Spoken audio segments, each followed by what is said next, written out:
The work of Frances Ellen Watkins Harper should be read by as many readers today as possible because she worked in every genre and addressed every issue of the 1850s, 1860s, 1870s, 1880s, 1890s, and the early 1900s. She addressed every pressing issue around justice in those decades, and those issues are still with us today.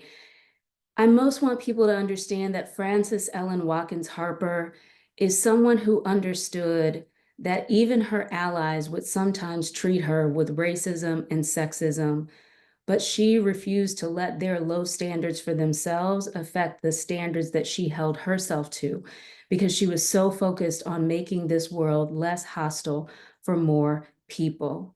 She didn't obey any of the divisions that our societies encourage us to use to think less of each other. She also didn't obey the divisions of genre, so she became famous as a poet and orator, but she wrote fiction throughout her career, both short fiction and novel-length fiction. She had 3 serialized novels, but my favorite is her final novel, IOLA LEROY, which is the only one that she published as a bound book rather than serialized in magazines. She published IOLA LEROY in 1892 when she was 67 years old. It's my favorite, and I'll read from the very first chapter to give you a sense of why. Did you see the fish in the market this morning? Oh, but they were splendid, just as fresh can be. That's the ticket, said Robert, as a broad smile overspread his face. I'll see you later. Good morning, boys, said another servant on his way to market. How's eggs this morning? First rate, said Tom Anderson. Bob's got it down fine. I thought so. Mighty long faces at the post office this morning, but I'd best be moving along.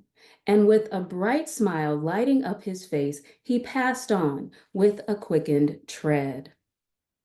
During the dark days of the rebellion, when the bondman was turning his eyes to the American flag and learning to hail it as an ensign of deliverance, some of the shrewder slaves, coming in contact with their masters and overhearing their conversations, invented a phraseology to convey in the most unsuspected manner news to each other from the battlefield. If they wished to announce a victory of the Union Army, they said the butter was fresh or that the fish and eggs were in good condition. If defeat befell the Union Army, then the butter and other produce were rancid and stale. I love this as an opening to IOLA LEROY because what Harper does is she shows that she cares about every sector of the community.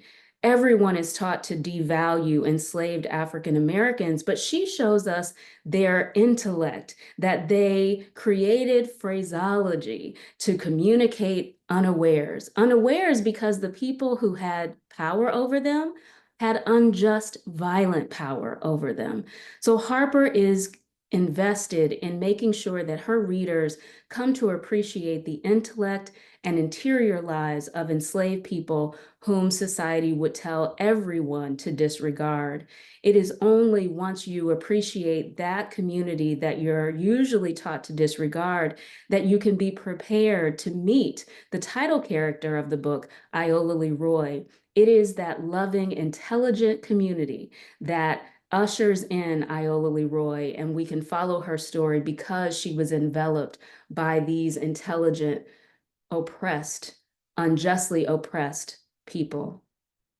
In every way and in every genre, Frances Ellen Watkins Harper gave us a model for how to look beyond the incentives that our society gives us to disregard humanity and instead to focus on caring enough about humanity to make every space less hostile for more people.